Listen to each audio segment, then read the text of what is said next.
talk sweet talk. I got a knock it in my knees and a wobble in my walk. And I'm Love Alan Jackson. My favorite George Strait song. All right, and welcome back to episode 109er of the OK Podcast, powered by the Strength Co. I am your host, Grant Broggi, and we are recording live on the internet. I am in South California. Today's date is May the 12th, May 1-2, in the year of our Lord 2026. Price of Bitcoin is $81,016.37. In the crypto world, we would say that Bitcoin is pumping. It is pumping right now. It's almost double from when we started this podcast just 109 episodes ago. Wow. We hope you listened to us. We hope you bought the dip. Trump says the stock market's about to go up. So you can listen to the president or you can listen to us. But Bitcoin is headed for the moon, just like Starlink. Episode 109. I'm also joined today in studio by Mr. Jeff Buege, Jeff Buege, Jeff Biggie, Jeffrey, Jeb, some people call him, Hefe, he's been called, Jaime, he's been called, Jaime, he's been called, but really it's the last name, Biggie, Killer B, from the greater Salt Lake City area, not Mormon, not in a drilling status, never been Mormon. Not interested in the Church of Latter-day Saints, last I checked. Not that he doesn't find them interesting. Everyone should find the most American religion interesting, okay? There's nothing more interesting than Noah's Ark floating down the Mississippi River. Okay, you want to talk about an interesting religion? It's interesting. So I'm not saying he's not interested. If you're Mormon, he probably finds you interesting, but he's not interested in joining currently. Also joining us. Way to land that plane. Yeah, that's good. Yeah, well, thanks. You know, that's good. I've been talking myself out of my own insults my whole life. Also joining us, I heard a song today called "Unpredictable Texas." Unpredictable, unreachable, unbearable. It was something Texas. It was like a play on words. I'm gonna guess you're not there. Is there a Bishop, Texas? Oh, it's gotta be. Yeah, it's gotta be a Bishop. Let's find out more about it. Yes, sir. Yeah. Where's it at? In Nueces County, Texas. Maybe that's how you say it. Nueces. Let's a couple fun facts about it. Oh, small population, 2020 census. As of the 2020 census, 3,174 residents. You call that small? Where Trey and I are from, we call that big. 3,000. You know how hard it is to have 3,000 gym members? That's tough to do against tall grass. How about 3,000 members in your local parish of the Church of the Latter-day Saints? And this place, it's a whole city in Nassau County. Mm-hmm. Is this West Texas? No. Hold on, I got to pull the map. Hold on, let me see what county West Texas. It's Nueces County. Nueces. Excuse me. Bishop. Talk me on from over there Odessa. near Corpus Christi. We're over here off the Gulf of America. You're down the Gulf, baby. You're down by the Gulf of America. Is this just like the spur on the state of Louisiana? Or is that Houston? Yeah. No, it was basically. It's south of Houston. South of Corpus Christi. Oh, Kingsville. Yeah. It's West Louisiana. Yeah, you hit Falfurrias. Yeah. Go east until you hit Riviera. You can't miss north. Go north on the 77 through Kingsville. And then you hit Bishop. I bet there's a good restaurant I'm going to find in Bishop right now. We got Dairy Queen.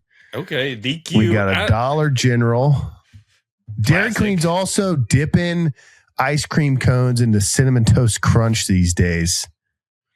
I don't know how I feel about that. That sounds pretty good. Sounds pretty great. You also got, all right, here we go. If you're in Bishop, yep, that's what I'm looking at. Look at those tacos. Picture number 2. Taqueria Jalisco. 3.2. Oh, yeah, Chow Radar. We got to get Chow Radar going. You see what I have going on down there. Oh, man. This looks great. Some margaritas. Taqueria Jalisco. They don't have a website. They do have a Facebook. It's always a good sign. Yes. Great overall service. Food excellent. Authentic right Mexican. Next to the high school.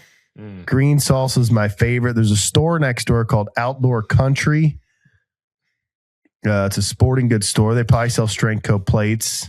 Yeah. Only retail. Texas Monthly Barbecue Joint, just north of there, Up in Smoke Barbecue. What city? It's probably. Is that in Driscoll? No, it is. It's over in Robstown. Robstown. It's in Robstown, yeah. Robstown. Named after my dad. Oh, Robstown. Yeah, just take 77 up, take 77 north up to Driscoll, past the Lost Creek. I used to bass fish over there, and just before you get to Nueces Bay, get into Robstown and go in there, tell Rob I sent you, and y'all come back now. You hear? Anyway, Bishop, Texas. Just down the road from the HEB. Can't miss it. Can't miss it. Robert Trey Gottlich III. If you're in Bishop, Texas. I'm not, by the way, but that's. Yeah. Well, you are, but if you're a listener and you're in Bishop, oh my gosh, please. You're a guest on the podcast. You send us proof of residency in Bishop, and you're a guest in the podcast. We'd love to know about how Taqueria Jalisco is. We're here for the small towns. That's right. We're not here for the large towns. We're here for the small towns. We're not here for the long towns. We're here for the good times. Just what I've always said. Lost my train of thought. This podcast is brought to you by BW Tax, BWTaxLLC.com. We'll talk more about him later. BW's doing good. He is on to next year's taxes. So if you failed this year, the government still has your return. You didn't get a return. You had to write the government a check. Call BW Tax for next year's podcast. Also brought to you by Mr. Helmet. Mr. Helmet can make any helmet you want. That's green, gridiron, green. Click the show notes to go over to Mr. Helmet. Maybe your name is Lane Kiffin and you didn't like the Ole Miss Rebels helmet.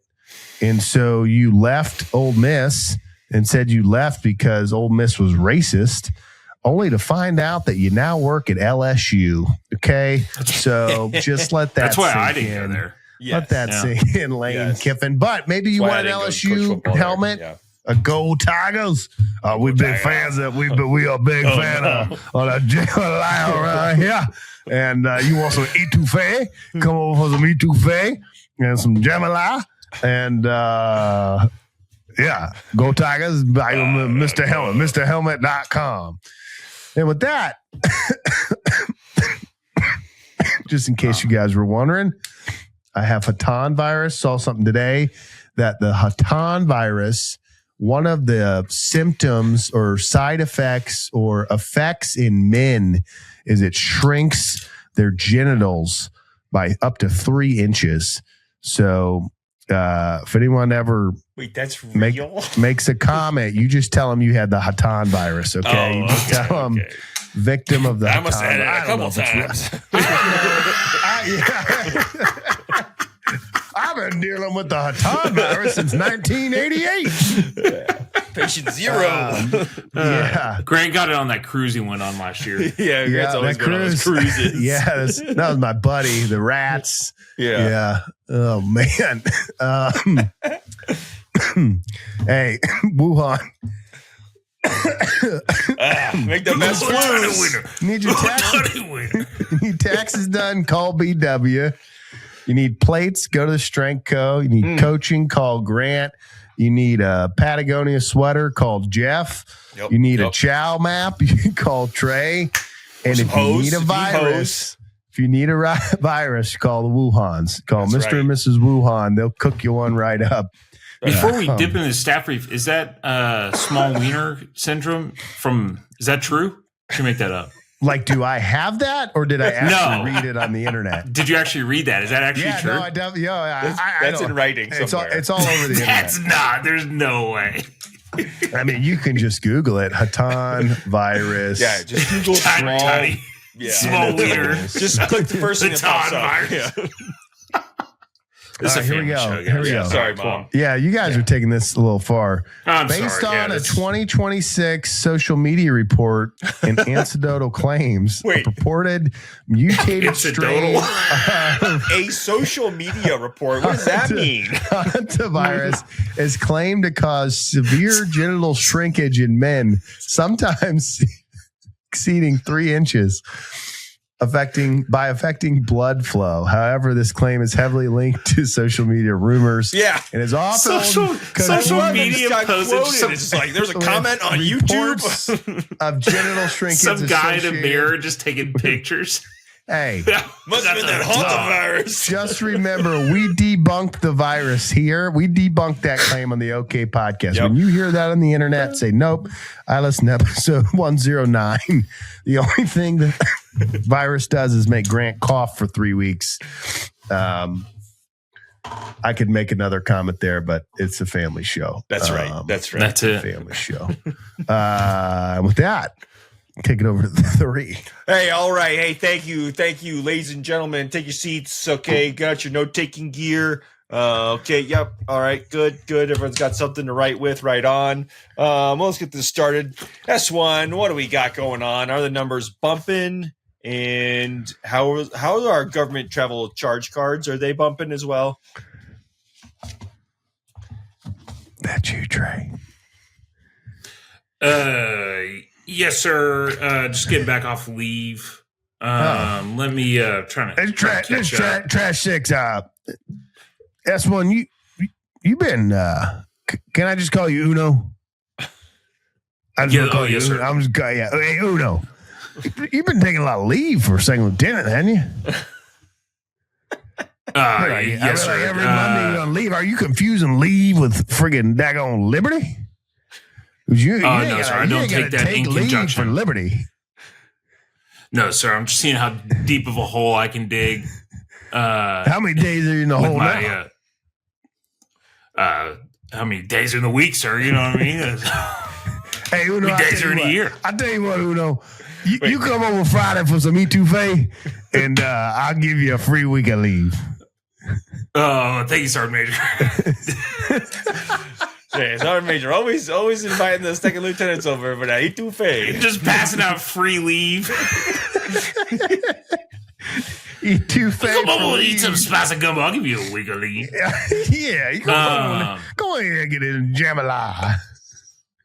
Oh, yes, sir. As far as the charge cards, we had some weird charges on there. Looks like the Sergeant Major's running up a Cajun tab.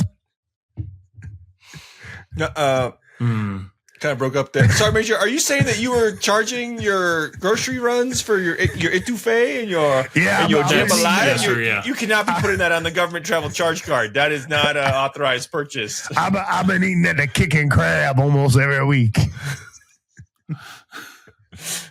Okay, I'm sorry. I just can't get over the Cajun Battalion. Okay, hey, great stuff, S1. Let's move it on over to the 2 shop. And sorry, Major, did you have anything else you wanted to add before we? Okay. No, I'm good, sir. Appreciate you, sir. I keep that Creole coming like that Cajun dishes on a Friday. Yes, indeed, Sergeant Major. Yes, obviously. Always said that. Okay, S2. Intel, what do we got?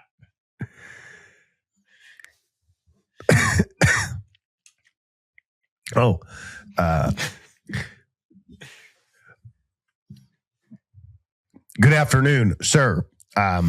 Sergeants, Major, Creole, and non-Creole types, commanders, staff, and trash battalion members. I just got here. The last guy went to A&S. I just want everyone to know that I am a 0302. I'm a ground intel officer, which means I could run snipers. And the Strait of Hormuz, I've been told to brief whether it is open or closed. The Strait is currently closed because the stock market is also closed. 1 second, dude. Closed. Okay. Now, are you getting that? Are we getting that intel open source from is the Strait of Hormuz open.com? Yes, sir. That's my homepage, and I just refresh it, and it always just says no. We've tried to buy the domain so that we could troll the messaging. It's currently not for sale. Did I mention I'm an 0302 and really good at the 50 cal challenge? And the Strait is currently closed. Nothing for the group. Great brief. Hey, dudes, this is a Sergeant Major. We can go ahead and buy that domain with that government charge card. Isn't that right? I'd have to ask the sir. Yeah, Major. go ahead and do that. Go ahead and do that and take a week of leave on me. I'll just interject. This is the comptroller. That's a negative, Sergeant Major. Respectfully, of course. I don't believe that is a authorized purchase, but we will look into open purchasing. The domain is the Strait of Hormuz open.com. Hey there, comptroller. I got the 89.99 symposium down in Louisiana next month, and I'm gonna bring this freaking daggone topic up down there, because I don't think that if we can be eating a kick and grab Creole down in Louisiana on the bayou, we sure dang on better be able to get the Strait of Hormuz. What do you call? What do y'all call the Strait? What is it called? The Strait of Louisiana? What you? Hormuz. Strait of Hormuz. Hormuz, is that like in the Gulf of America? Very different, very, very different. But in this case, we should be able to buy it. Yeah, we should be able to buy it. Hey, Lieutenant, come by and see me. I'll give you a week of leave. Good to go. Good to go, Sergeant Major. Good to go. Hey, great stuff for we're making a lot of sausage here in this brief. That's great stuff, though. It's great stuff. That's called what we call sausage. Andouille sausage. Andouille sausage. Okay, all right. Let's that boudin sausage, Louisiana style. Okay, great. Ops. Yep, we've set up a tracker that's tracking our ability to purchase the Strait of Hormuz open.com. Intel will drive the updates that we make to the tracker, right? Because Intel drives operations and logistics need to be nested. So if the S4, right, this is a hot tasker for you. If you can just figure out the purchase plan for is the Strait of Hormuz open.com, that would be, I think that would be an excellent addition to our ability as a battalion. So yeah, with that, nothing further from Ops. I'd like to kick it over to the S4. That's you, Trey. The purchase plan, Roger. I think we're losing sight of our main goal here, which is picking up trash. A lot of trash here. We had a little crawfish boil earlier this week, and there's a lot of shells from the little mud bugs running around. We need to be sure we're throwing those away. I would like to get a working party organized. But let's get back to these dumpsters. Yeah, dumpsters have been returned. We are pretty much 80% on dumpsters right now. It should be 100% hopefully by next year, sir. Phasmo is still on my radar in the next 3 to 5 years. Just looking forward to that. That's all I got for the group. Thank you, sir. Hey, Trash 5 here. Good brief. 4. Thanks for getting us back on track. One question from the 3 shop. Did you go ahead and go into the dumpster update folder on Teams? You'll see that under S3, and then under the current operations folder, and then under that folder, it'll be under the FY26 current operations folder, and then inside of that, you'll find an Excel document. It is password protected. I will get offline with you and email you the password, but we need to get that dumpster status updated in the tracker, because if we're not tracking it, then it's not happening, okay? Hey, real quick, it's Trash 5, and that's under, if you back out all those folders, that's under Global Force Management. That's the number one mission of Trash Battalion before trash is Global Force Management. So make sure you're inside Global Force Management. Hey, Thanks, 3. Appreciate you, brother. No, hey, brother. Hey, that was Major. great call out to bring it all. See the big picture. I got really your back, appreciate that, brother. Yeah, Oh, that's brother. good stuff. Yeah, thanks, brother. Thanks, dude. Hey, Yeah. dude. You gonna play pickleball later? Oh, dude. Yeah, for sure. All For right, sure. cool. Yeah, all right, sweet, Okay. brother. All right, sick. Who said that? Who's saying gay? Who's saying up? Oh man. Okay, let's kick it over to medical. It sounds like we got a couple people in this brief with a cough, so I don't know, maybe medical, you want to talk to them or speak to things that they could be injecting. I don't know. Good afternoon, sir, staff. This is Chief. I've been at my mess, and then when I got out of my mess, I was in my locker.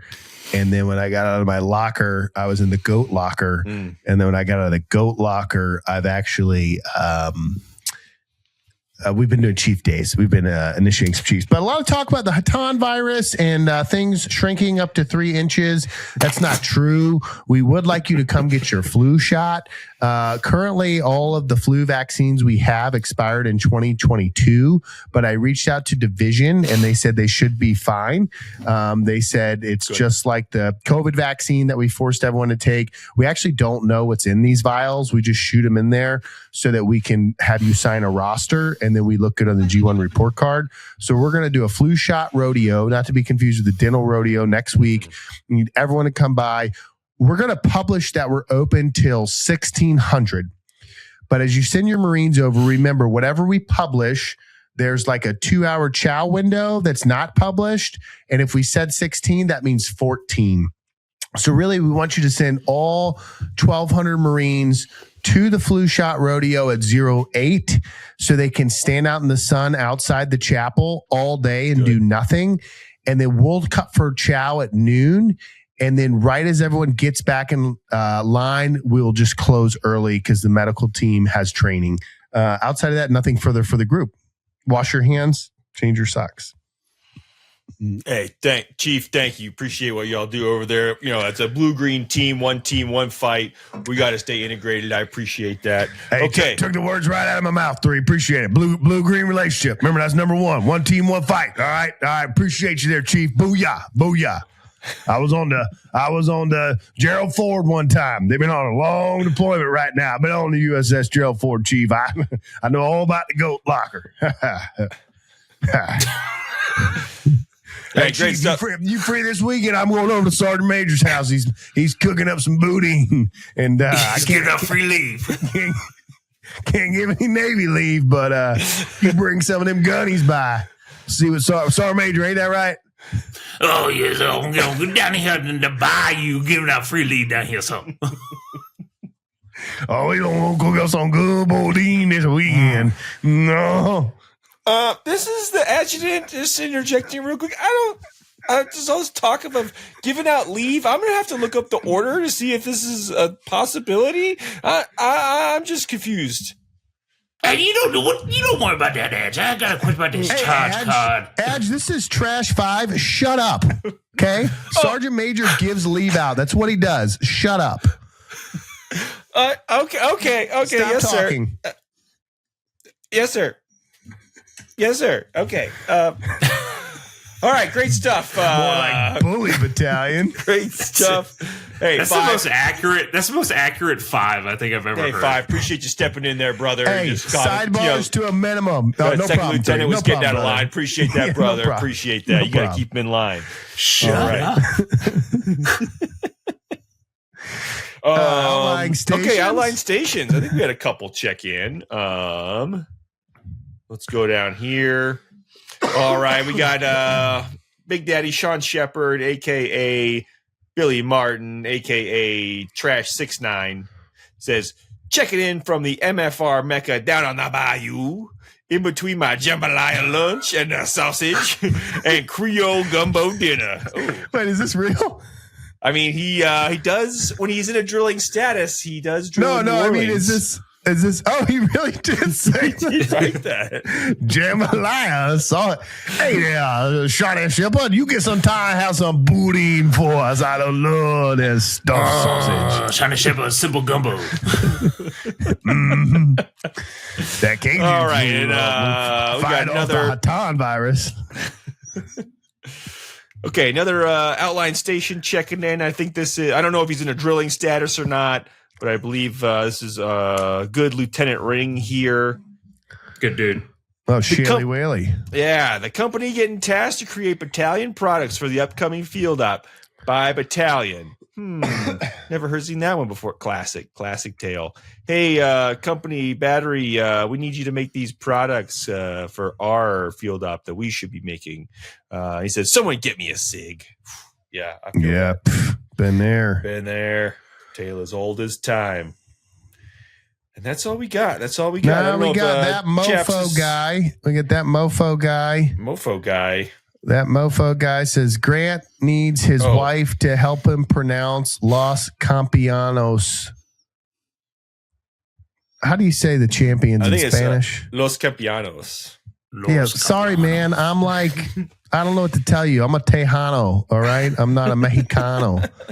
Los Campeones. Now I can't say it. How do you say it? Campeones? Campeones. That's what I said last week. So relax. Close. My Las wife would- Campeones. Yeah. Las Campeones and some Campanegas? jalapenos. Campanegas? Hey. Is that near Vegas? Hey, You're trying. That's what matters. you know, Hey. exactly. That's it. You're trying. Jeez. I'm Italian, okay? El No. Champiano. Bippity boopity. Beepity boopity. But he did have a bad A 50 cal challenge time. 56 seconds over there. Ooh. Yeah, he is right. It's Los Campeones. You know what? You're below Means the many. champions. You can tell us whatever you want, man. Hey, I'm from the Bayou. Hey, great brief. Great brief, Chaplin. everyone. Did I get to reach? Did Chaplin? Did Chaplin I go didn't to see. sleep? I on didn't us? see anything from Chaps. Hang on. Wait.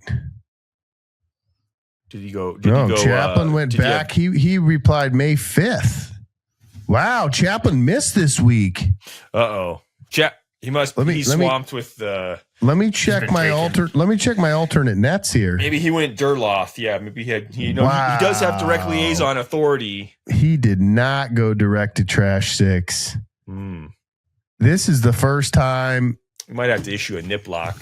in a month of Sundays that Chaps, man, there must be something going Nip on. lock for a Chaplin. I think we should nip lock the Chaplin. We should nip lock him. We got We to should nip lock the We'll Chaplin. post it. Yeah. That's I'm going to make him do a white paper on the importance of being a chaplain. attending staff briefs. Yeah. Hey, 29 minutes. That was good. Actually, hey, Trash 5 real quick. Sorry, Major, did you have anything before I turn it over to the 6? Yes, I have one quick question. I had a question on them charge cards. I've been using my charge card to contribute to the LSU Go Tiger NIL fund. Is that okay? I did not see anything about that, sir. Yeah, this is Trash 5. Yeah, keep going. Keep going. Thank you, sir. Trying to get out late. You know, I got to help out Len Kivens as much as I can down there, so. Hey, 5. Sorry, Major Kim. Sir, remember how you asked me to build up a package against him? We want him to keep giving money to LSU so we can add. Oh, right. Yeah, go ahead, Sergeant Major. Yeah, sorry. By the way, can you give me some leave this weekend? I would love to meet Toupee. It's just entrapment against the Cajun Sergeant Major. Ugh. Wait, is this the other Cajun Sergeant Major trying to get the other one? Because he wants to be the only Cajun Sergeant The Major. imposter. Who's that? That imposter. No one comes over. Not as many people come over for my jambalaya now that we got that other Sergeant Major. That other Sergeant Major be cooking up that gumbo. Oh my God, there's a lot of drama at Trash Battalion right now. Ever since we let these Cajuns in. Ever since Lane Kiffin came to the bayou. That's, yeah. Ever since the Cajun Sergeant Majors, chaplains getting nip locks. Yeah, S1's getting mouthy. Yeah. Trash 5 having to keep sidebars to a minimum. Hey, Dang. it is 30 minutes into the show right now. If you don't like the Bayou, I'm sorry, because I feel like the Bayou's here to stay. All right. I might eat a bowl of gumbo on the show next week. Just to make sure you guys know how much we care. Should we start the show? I think we should get the show started. Trey? Yeah, well, I don't know what we're doing. Might as well. Yeah. Might as well. Okay, well. Dead leaves in the dirty ground. When I know you're not around. Well, kind of touched on it. 50 cal challenge. Do we want to talk about that real quick? Get an update on what we got going? Yeah. Man, I wish I could get this cough stop. 50 cal challenge. Let's see what we got right now on the leaderboard. We have 40 people that have done it. Wow. Fastest time remains 56 seconds. Oof. Longest time is 8 minutes, 23 seconds. So we got everything in between. Mm-hmm. We got firefighters. We got hidden gyms. We got home gyms. We got the Buffett. We got O'Doyle Rules. We have apartment gym. We have NGIC gym. We have CrossFit gyms. We got a couple Marine Corps base submissions. When this thing gets to 50, first 50 are going to get opportunity to claim their sticker. And when it gets to a hundo, when we get 100 people that have done the 50 cal challenge, there'll be a coupon promo code sent out to those 100 people. They're going to be able to go into the store and save on some special products. And when they do that, they're going to get their sticker. Yeah, right. They're going to get the Strength Co. I completed the 50 cal challenge. It's a cool sticker. It's got the 50 cal machine gun on it, along with the assault bike. So you don't want to miss that. So don't worry about your time. Seriously, I mean, what was worry that about video? your time. Worry about what was your that time. video y'all posted? Just some dude giving it all out. That is dude. I loved it, man. I loved his before and after. Like, I just had a big old meal. I was like, that's a bad idea. That's a bad way to start there, brother. Nice, that's fueled, ready to go. That's Big Andrew. He's a 3-time turkey pull guy. He's SoCal Massonomics crew. He did it on the old school Dyson. He also said we're not all bougie enough to have an Echo bike. And I'm like, brother, you're wearing a Strength Co. turkey pull shirt. You're as bougie as they come. Okay. That was a good submission. Whenever he started off, I got like Michael Scott vibes whenever he was, it just had my fettuccine Alfredo. Yeah. You gotta carb up. Got to carb up. Yeah. Good time. Challenge. 50 cal challenge. Get on there. I showed Kaylee. She's Still got the cough. She's not the top female, so she's got to do it again. She definitely has more we to take. got Ashley McMichael, 346. So look at that. Strong name. I sent her a screenshot of that, and she just replied back with a single word that I won't say on this podcast. But family podcast. You may say something like shoot fudge. Yeah, fudge. So come on. Let's see. Let's actually do some analytics here. So we got I love it. 1, 2, 3, 4 under a minute, and they're all a second apart. If you listen to this podcast, Los Campeones Gym, Olateo, we want you to DM us the video. Cooper Clark from Traditional Strength at 58 seconds. We'd like you to DM us your video. Yeah. Jake Heidenreich, Third Reich from Heiden Strength Gym. We'd like you to send us your video. Not saying we don't believe you, but no. I just want to post the videos under a minute's phenomenal. I'm actually famous. not. Yeah, we want to make you famous. So we got 4 people under a minute, and then we have 8 sub 2. Well, between 1 and sub 2 in the ones. Smoking. And then we have another 7 in the 2s.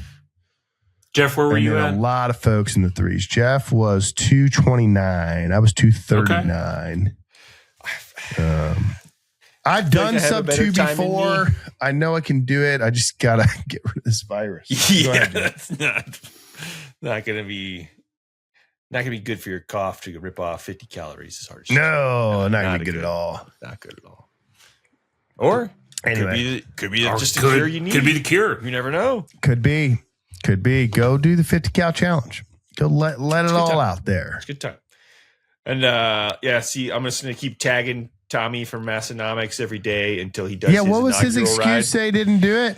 He's like, I don't have a Echo bike or a fan come bike. on, And I'm Tommy. like, You're the guy that visits like 19 home gyms a week. You're telling me you don't stumble across a Echo bike on your just gym takes radar? a couple minutes. Put the camera down Yeah. for a couple minutes. Rip 50 calories. So hey, if you live in Sioux Falls and you listen to this, get in touch with Tommy from Massonomics. Have him come over to your garage. Do the 50 cal challenge. All right. We should buy one as a podcast and just ship it to people. Oh, well, yeah, we got all this podcast money. Yeah, All that, Yeah, with yeah. all the all that podcast money we have. all that yeah, it's BW just- BW money.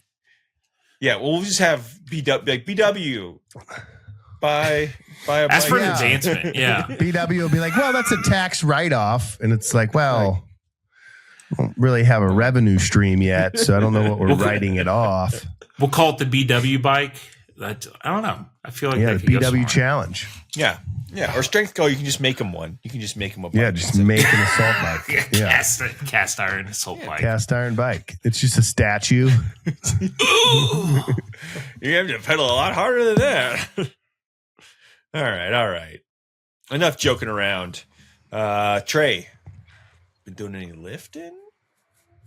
Yeah. So I lifted today. Man, I'm in Tulsa, not Bishop. Oh, that's a whole different state.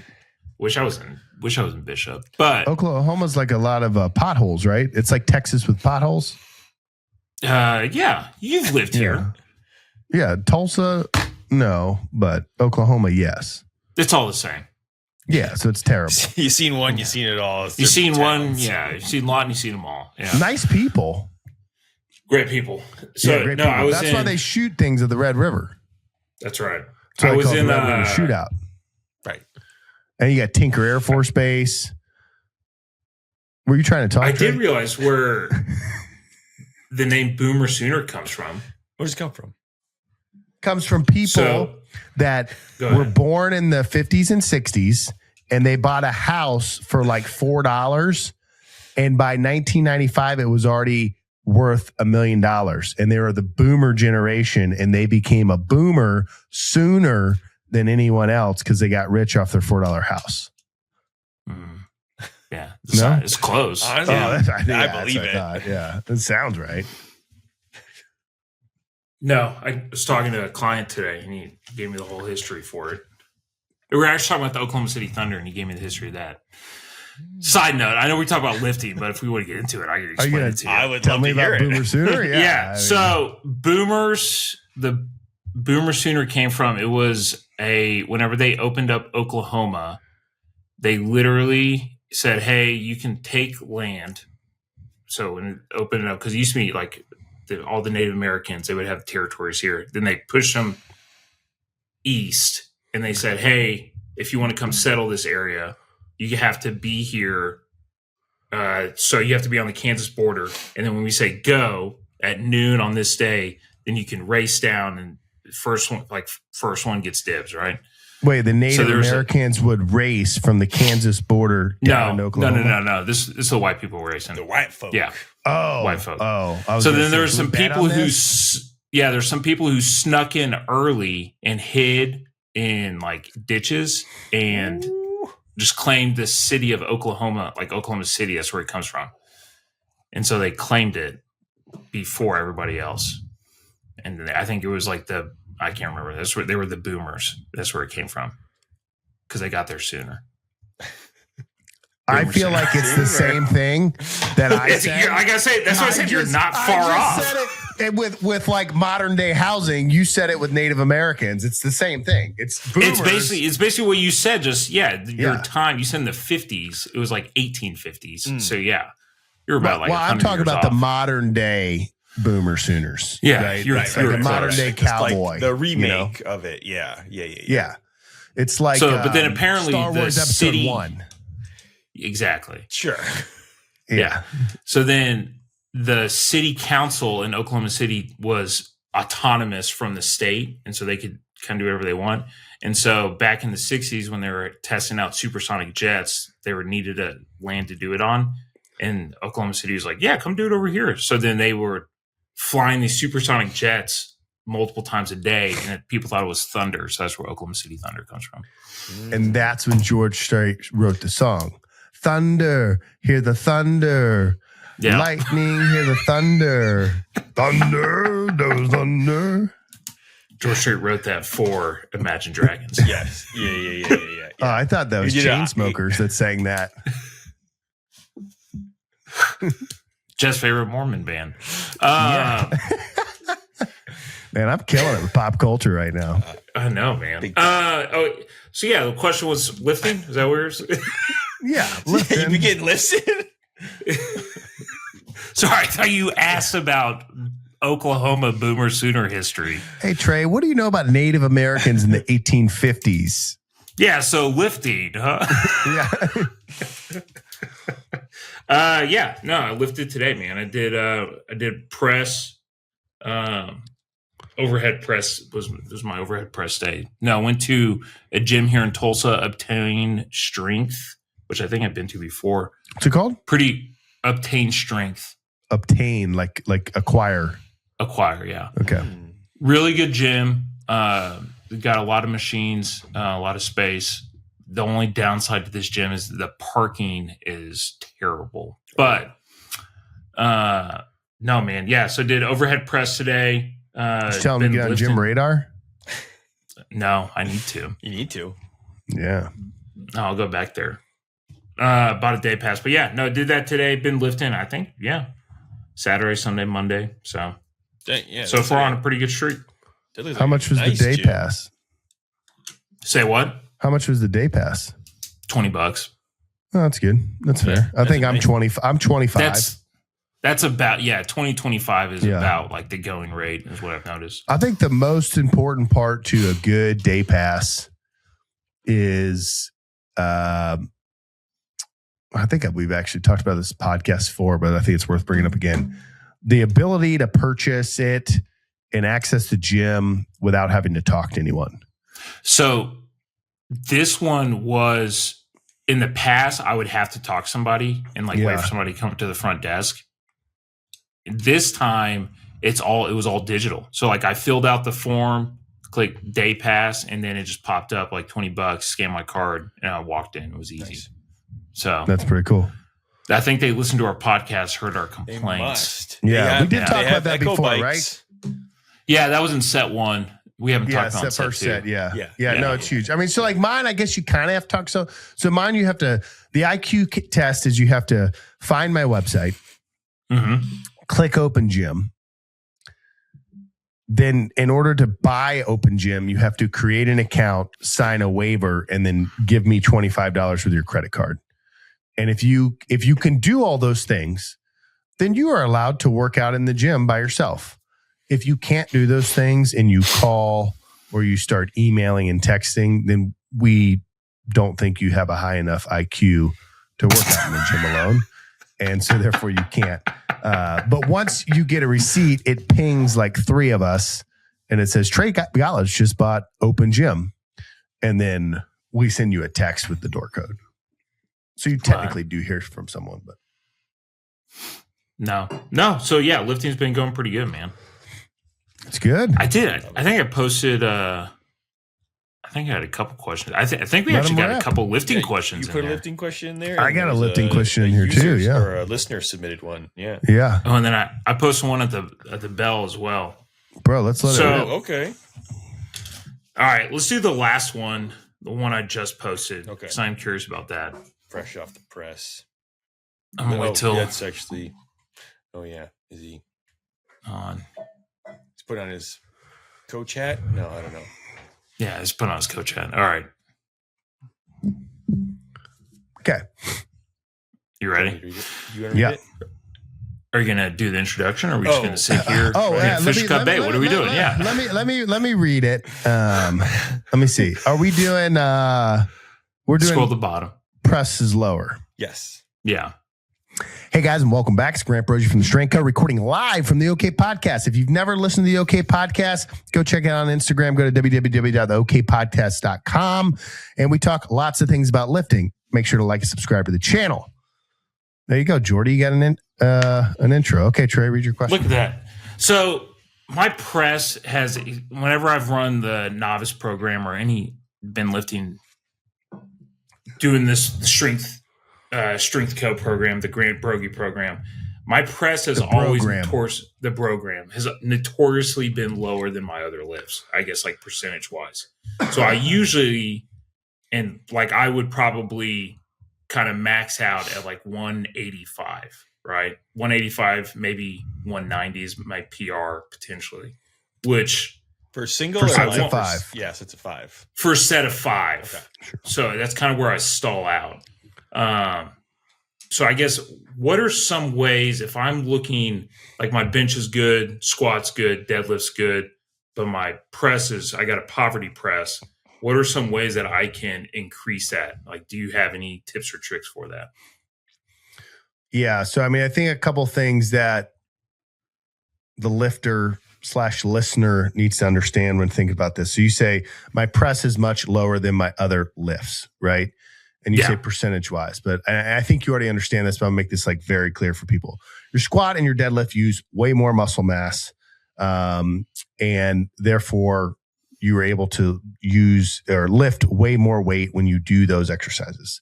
The press has the longest kinetic chain of all the lifts. Kinetic chain being from where force is applied to where the bar finishes at lockout and rest, right? So when your elbows are locked out over your head, the bar is then over your head as your traps are shrugged out. The point of force application will be your feet on the floor. So the bar is a really long distance. And because of that, that means you're going to be able to do less weight. Think about where the bar is in the deadlift as you're standing up, right? Because your hands are extended down below you. Think about where the bar is even on your back when you squat. The press, it's much higher because it's locked out. So that's less muscle mass. Secondly, there's a lot of stability that's happening in the press between your abs, core, right? For you like not to fall over at the top, which means that they're keeping you in balance, but they're not necessarily contributing a bunch. They are some, but contributing a bunch into upward, the pressing of the bar. That is your shoulders and your upper pecs and your triceps that are making that happen. So the press is always going to be the weakest lift of the big 4. The bench press, you get to lay down on a bench. Your body is supported by the bench. That's what I'm making the point with the press of your core being involved and your quads being involved into like stabilizing for you to even use your upper body to press the bar. When you're laying on a bench, the bench is doing all that for you. Now, can you use the rest of your body to help when you're laying down on a bench? Yes, we actually advocate for this. We advocate that you wear a belt when you bench. We advocate that you're driving your feet correctly into the floor when you bench press to incorporate more muscle mass. But no matter how you slice it, the bench is doing a bunch of work of stabilizing that allows you to overload the bench press much more than the press. Okay. So first, you need to understand that your deadlift's probably going to be the heaviest. For some people, it's squat, but for most people, the deadlift's the heaviest than the squat by a large margin because it's way more muscle mass involved in those two things. Then the bench is going to be like pretty close maybe to your squat. I mean, it shouldn't be close to your squat, but it's going to be, if you're squatting 300, you're probably benching, 250, 240, 225, right? It's going to be close, and you're pressing the least amount. So that's okay. Understand that. Thing 1. Thing 2, in order to make the press go up and to get rid of your poverty press, although I'd make the argument that a 185 press is really good. Now, you do want to get I think a really high level goal, but attainable goal for most people is like a body weight press is really good, right? So for some people, it's like, hey, maybe need to lose some weight. But like pressing close to your body weight is a really, really good achievement for 1 rep, right? Most people are not going to do that for 5. Most people aren't going to do it for 1, but I'm talking lifters. It's attainable if there's a lot of training going on. But in order to make your press go up, you have to press more, right? And so we've talked about new dad stuff. We've talked about you. Hey, we've talked about Connor's plan. I'm going to go into the gym 35 minutes a day because that's the best that I can do. And it's better than doing nothing. And maybe he squats a couple sets one day. Maybe he presses the next day, deadlifts the next day, benches the next day. We're 4 days in and he does cardio the 5th day and he rests Saturday, Sunday, right? That guy's press is not going to go up. You can't go into the gym and press once a week for 30 minutes and add weight to your press. It's going to take more than that. It's going to take 2, potentially 3 press sessions a week. I did a video recently designed for the novice lifter, meaning the person that is doing the basic starting strength program right now and gets stuck on the press for the first time. This is not you, Trey. You're more of a intermediate lifter because of your history of strength training, even though you go through periods where you are not consistent. And when you get back into the gym, I tell you to do the novice program so that you can have and you can add weight to the bar each time.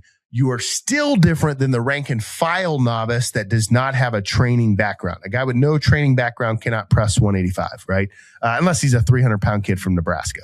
But in any event, you probably need 2 to 3 sessions. So I have the video on, hey, this is my 5s are stuck. I have you go to triples. Go watch the video. Jordy, link it right here.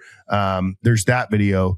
But the main takeaway would be, how do I get my press up in general is 1, my press is going to be much lower than my other lifts, and that's okay. And then 2, I've got to press more frequently, potentially 2 to 3 times a week. And one of them needs to be an intensity day. Intensity is relative to my 1 rep max, right? So how much weight am I lifting compared to the most that I could lift? So if something is very intense, then I can't do it for 10 reps. I can't do it for 5 reps, right? I can probably do it for somewhere between 1 and 3 reps because it's very close to my absolute strength capabilities. A volume day is, hey, it's heavy. I'm probably doing some sets somewhere between 5 and 8 reps, and I'm doing probably 5 to 6 sets, mostly 5 by 5 is what we kind of teach in the starting strength, strong lifts, typical basic strength training world. So I'm doing a bunch of tonnage, I'm doing 200 pounds for 5 reps. I'm doing 5 sets. You multiply that and I'm putting a bunch of volume, systematic stress in the body. And so basically for the press to go up, you need 1 day of that a week. And then you need 1 day of super intense. And then the third thing that I would say that falls into the press is the press tends to get really stuck around the forehead. I'm going to do a video, probably do something catchy like rack pulls are gay, or something to get your attention, because I think that rack pulls, we think about them the same way as we think about the press sometimes. And we shouldn't. The press often gets stuck at the forehead. And so pin pressing is another way to make your press go up. You basically put the bar on the pins much higher than the start position. You're putting it to where it would be stuck. You're in a very mechanically disadvantageous position, and you are training the top end of the press, which is what people do in the rack pull. Stay tuned for that video. Like and subscribe to the channel. That's not going to be a podcast out. It's going to be, I'm going to put a lot of time into that video. But pin pressing also can be useful to make the press go up. But bottom line, if you got a 185-pound press, which is a good press, I don't really care what your body weight is. You're 220 or 240. Like if you're pressing 185, it's a good press. If you want that thing to go up, you can't just do it once a week. And I'm a guy that it's like, I think if you train for a long time, you end up with like default weights. So this is not a scientific term. This is bro science. If you have trained for a long time and gotten strong, run an intelligent program, it doesn't matter. Like, hey, I've squatted 500 pounds before. I've deadlifted 600 pounds before. I've pressed whatever it is. You end up with these like weights that it's like, hey, it's always kind of challenging and slow for 5, but I didn't sleep last night. My kid threw up on me. Someone robbed my house and I have a gun to my head right now. I can go press 185 for 5, right? I can go squat 365 for 5. I can go deadlift 405 for 5, right? Because you've done all that work, it's like this strength that doesn't go away. You lift in the gym for years and years and years, and then you have this terrible virus for 3 weeks, or you have this terrible business thing that happens to you and you don't get into the gym. Your strength doesn't go back to zero. There's like this baseline of strength. And, I think 185 is probably like where you're at. And so you're 3 weeks back into training kind of consistently again. I did not do 185 today. Yeah. You did not. That's like, no, that's usually less. like when I've run the pro. Yeah, I end. did. Yeah, that's my upper end. That's your upper end. Yeah. What'd you do today?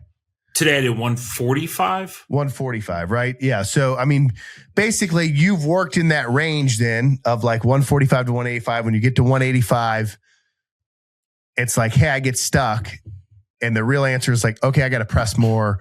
I got to do singles, which would an intensity day be, right? I got to go in one day and press 200 for 7 singles with 3 minutes rest, which takes 21 minutes just to like do 7 reps, right? Mm-hmm.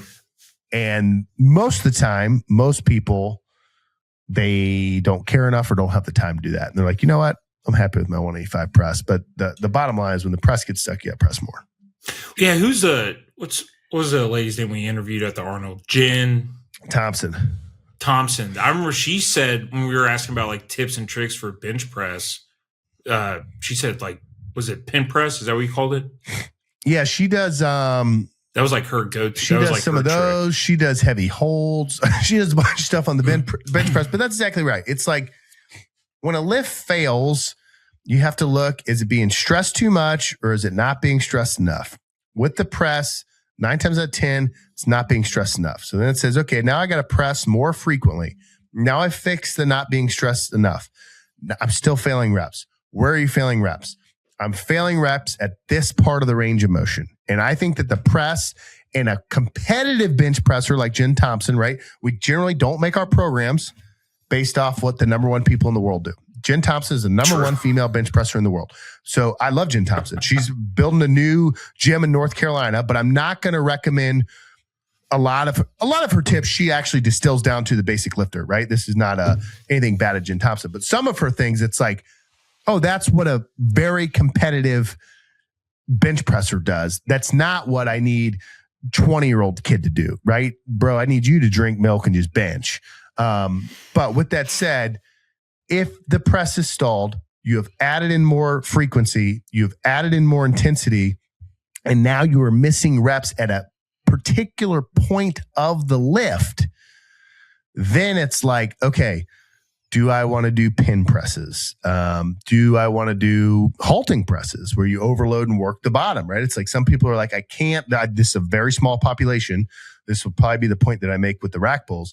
Some people like can't get it above the eyebrows, but they can lock it out, right? Like you see this sometimes with people that have done a lot of Olympic weightlifting prior to getting into like basic strength training. So they've done so many jerks, right? When she uses the knees, but then maybe they're a CrossFitter, they're not very good at it, and they're doing a lot of press outs to the top. So they're getting momentum for the bar to go up, and they're shrugging hard, and they're locking out. And so they actually have a really strong top end of the press, but now they're trying to strict press for the first time in their life or Olympic press, and they like suck out of the bottom.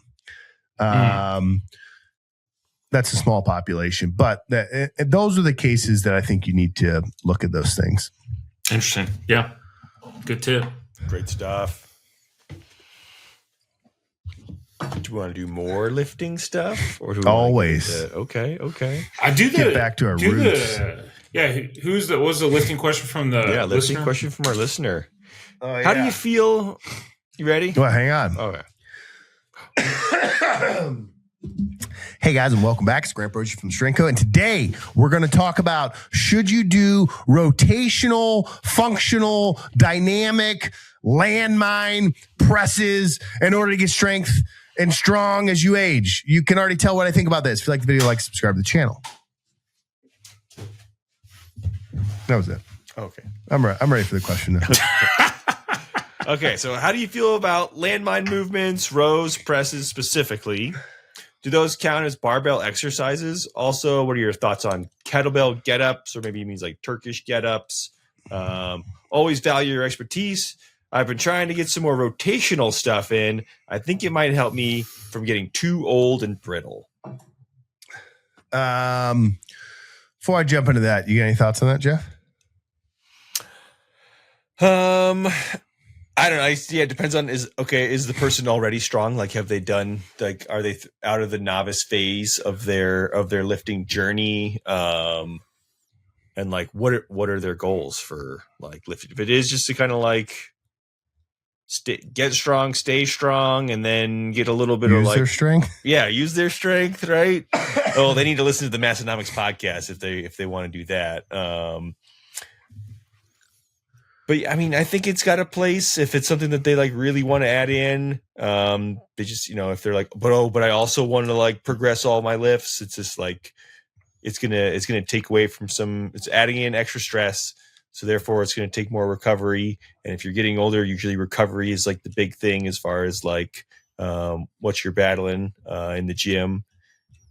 So it has its place. Is it necessary? I don't know. I mean, I guess there's not, everything in the big four lifts is pretty straight line. So it might not hurt to throw in a little bit. If it makes you feel good and you're not going to hurt yourself doing it to then get yourself out of the gym, I say, why not add it in for a little bit, see how it goes. You ever done landmine presses, Trey? Just, I don't know. Probably. I don't know. What do they look like? Where you put that, there's like what looks like a barbell holder, an upright barbell holder, but it's on like a hinge. And so you anchor the bar in, and now the bar can move on an axis. Yes, right? I have done those. Yeah. So he's talking about landmine presses and rows. So you can stand to the side and do like a one-armed row with it. I'll just use a dumbbell. Yeah. No, I guess here's where I'd fall. I think, Jeff, you mainly hit it. But should I do landmine presses in rows? And do they count as barbell exercises? I mean, there's a barbell that goes into the landmine attachment. So yeah, I guess they're a barbell exercise. I think an interesting part of the question is I'm trying to add in more rotational stuff so I don't get old and brittle. I don't know if rotational there means, hey, I don't want to just do compound barbell, systemic exercises, and I want to rotate something in. So instead of the overhead double overhand barbell press, I'm going to do a landmine press. I don't know if he means rotate like that, or if he means rotational, like grabbing the landmine and doing like, a twist row or a twist barbell row, or like that's the way I took press. That's how I took it as well. But I'm actually not sure what OP, also, as we would call him, said. But I think that here's my answer on landmine exercises, landmine presses, and landmine rows, or anything you do with the landmine, even the rotational stuff for the EPS. I genuinely believe there's almost 40,000 people that watch this channel because we teach starting strength method. And I believe that if you are weak, the best way to get strong is to squat, to press, to bench press, and to deadlift. If you are weak, and hear me out, starting strength is exactly what it is called. It is starting strength. That means you're weak. Therefore, you have to start strength. So if you are starting strength, those are the exercises that you could do. I think there's nothing better than the 3 sets of 5 on the first 3 that I mentioned, 1 set of 5 on the deadlift, and adding 5 pounds each time. Now, as you get stronger, do I think that the movement complexity, do I think an increase in the exercise complexity, exercise movement complexity needs to happen? No, I do not. I think that as you get stronger and your press gets stuck, as we talked about in the last segment, I do not think, hey, this thing is stuck. Now I need to add chains. Now I need to add bands. Now I need to jump on boxes. Now I need to do more front squats. Now I need to, do sumo deadlifts. Now I need to do straight leg deadlifts. Now, do I think all of those things that I just said can be utilized within a program in order to continue to get stronger? Yes, I think it's all possible. There's 100 ways to skin this cat. But I don't think it's required. And I think what happens is people get bored. And so then they start hunting for stuff. Mm-hmm. I don't think doing landmine presses is ever going to make your press go up more than you doing the standard barbell press more is. I don't think that doing landmine rows, and I will take off a little bit of my blue starting strength pill, I'll spit it out for a second, will make you better. I'm not going to say deadlift. I'm going to say it barbell rows, right? Because maybe you barbell row because you want bigger lats and maybe you're doing a supine grip because you want bigger biceps, and you're not even doing the barbell row because you're trying to progress your deadlift because of starting strength and trying to get stronger. You're doing the barbell row for whatever reason is. I think a two-handed barbell row is always going to be more beneficial than a one-handed landmine. Now, should you do them? Let me give you some example. I have a landmine press in my gym. When does the landmine press come in? Well, when people enter their 5th and their 6th decade, particularly if they have not taken care of themselves in the gym or taken care of themselves and being active, the shoulders do weird stuff.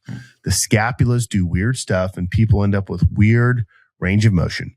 And sometimes it is hard to get people to be able to take a press overhead, lock out both elbows, get the bar back over the rotator cuffs, and shrug the traps up. That could be a problem on the left side, could be a problem on the right side, could be a problem on both sides. But sometimes you can't have them do that. Well, what do I want this person to do? Do I want them to not press? No. So we might have them landmine press and say, hey, for whatever reason, if I do a Viking style press, which is where like I'm kind of, my feet are back behind me and the bar's kind of forward, I can get my elbow locked out, I can get my shoulder shrugged up, and I can actually do some weight unilaterally on one side with no pain. So it's like, well, if I give you the 45-pound bar, 33-pound bar, 22-pound bar, whatever the bar is, even if it's a light bar, and I can't get you to lock out, or if you do with both sides, it's painful, but I can load you 70 pounds on a landmine press and I can work the right side than the left side. Hell yeah, brother. That's way better. And that's what we're going to do because we can do more weight and we can do it. Similarly, if there was some reason, maybe sciatic pain, maybe hip pain, maybe knee pain that you can't deadlift, you can't barbell row, and I need to put you in a position where you can put your low back in extension and hold it rigid and still pull some weight. I'm basically describing a landmine row right now. Yeah, I think that's a totally great option. What I don't think is that you need to chase for these things just for fun. And I don't think that they should ever be, I don't ever think you should rotate out the squat, any of the big four. I don't think it's like, well, on Fridays, I'm not going to deadlift so that I can landmine row. Now, if you want to deadlift your heavy set, a 315 by 5, and then go load up the landmine and do, I don't know, 5 sets of 10 on each side, go for it. I think it's great. My problem is I don't have because I work in a gym, I don't want to spend any more time in the gym. So I'm always trying to do things that put me in the gym as little as possible. I understand that I'm different than you. What it means is I never miss the gym because my livelihood is on the gym. But what it also means is I never view the gym as a hobby like you do. You view the gym as a hobby. I view the gym as a requirement. And so if you have the time after you do the necessary barbell movements that keep you strong and you want to go do landmine movements, whatever the case is, I'm all for it. I'm all for it. What I'm telling you is the big barbell lifts for the novice and for the trained person are going to be a better usage of time in general, less we're working around injuries. Hope this video helped. If it did, like and subscribe to the channel. See you next time. I think I answered it for that guy, right? Yeah. Oh, Yeah. And I pretty think good. like if you're like, He texted it to me, and I just wrote him back all caps GAY. And he has no idea. He has no idea that instead I did a 12-minute bit I on the love it. podcast. I I just love wrote it. him back all caps GAY. classic.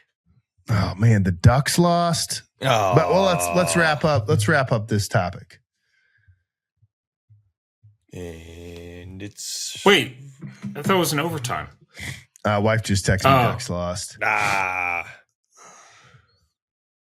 Hey, 3-2. YouTube videos aside, though, I think we answered that, right? I think so. Yeah. Sounded Yeah. pretty good. I think it boils down to if you don't want to feel old and brittle, it's like just keep lifting that barbell, Yeah.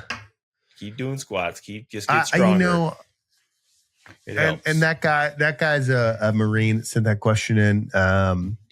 I was training a lady today, and for you guys that just logged in for the Cajun barbecue and Grant's lack of cultural experience, I'm sorry for all the lifting talk today, but my mother will like this podcast. I was training a lady today. She's 67. She came in. Her son's prior Navy. She's 33. He told her to come in. He's got a baby under a year.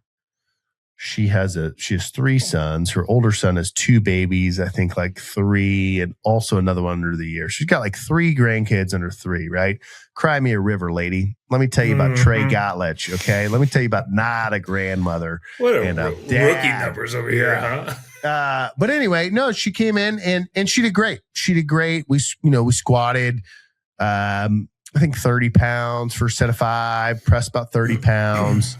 But I think back to the Marines question about old and brittle is like, one, brother, you're a Marine officer, and I know you can squat in the 300s, and like, you're going to be fine. Don't worry about landmine presses. But at the same time, it's like, well, as I watch people lift, one, there's an element of resiliency that it's like, man, like I watch people in their 70s deadlift 300 plus pounds all the time. Like, this is incredible. Like, you can maintain so much human capability for so long into your life.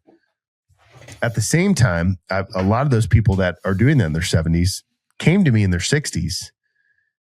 And it was like, wow, we got to change your life trajectory because you are almost incapable of doing everything.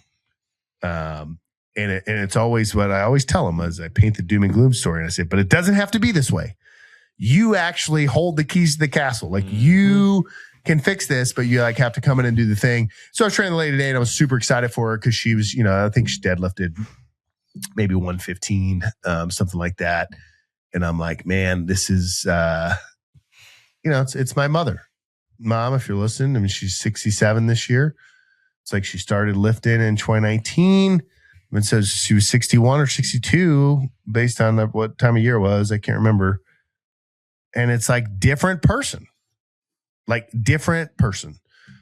that affects grandkids and all that stuff. So yeah, get your parents to lift. Like, you should lift and not be a miserable sack of poop, sack of trash. Sack of trash. But you should also like get your parents to lift ASAP. Let's make them go to the gym. Tell them you're going to kill them if they don't go to the gym. Mom, I'm going to kill you. You don't go to the gym, I'm going to shoot you. I'm going to blow up the house, Dad. Dad, I'm going to put a hose in your car, okay? Just watch out, Dad. What kind of hose you need? I'm going to get I'm going to get an air compressor with a hose from Trey, and I'm going to pull you over. And I'm going to shoot. What does the No Country for Old Men guy even shoot at them? Like, is that it's just like air? It's a cattle. Yeah, it's like a little. It's bolt. something to. It's the coolest weapon of all kill time. Cattle, right? Yeah. Hey, if like the tribulation, if the tribulation, as the dispensationalists think it's going to happen in Revelation, goes down, that's the weapon I want to go down with. Come at me. Try to give me the mark of the beast. I'm shooting you with that thing. Also, Trey, I think we need to do a health and comfort inspection on Grant's parents' house. Yeah. It's like they maybe like I've heard a lot of. My tied parents up, left. My parents are hostage. good. Yeah. Oh, I don't know. My parents left. No, we're good. I hear a lot about him. I haven't seen checking on him anything like, about him. hey, is there like tripwire here if you don't like lift? Who's the guy from goes off? Psycho Bates? Yeah. Love you, Mom. Dad, I knew my dad would never. My dad would be like, why is Grant pretending to be Cajun? My dad wouldn't make it 9 minutes. He wouldn't make it 9 seconds in this podcast. The things moms do. Moms are the best. That's good stuff. Okay. Hey, speaking of moms, how about Mother's Day? Mother's Day. Oh, yeah. That was. Oh, yeah. We kind of missed that, didn't we? Yeah. I mean, we didn't miss it. We missed it on the pod. Miss it. Right. Yeah. Yeah. But hey, big shout out to moms, all kinds of moms. Go moms. Big moms guy. Did you call your mom? I did. Yeah. Trey, did your mom come over? No, we went out to eat. But you saw her. I saw her, yeah. Yeah, okay, cool. Where'd you go? You're like, no, just went to Lupe Tortillas. Ooh. Oh, they make that Creole like Cajun barbecue. Yeah, down there. Lupe Tortilla. Down there in Lupe, they got an etouffee tortilla. Oh, nice. So did you guys go to church together?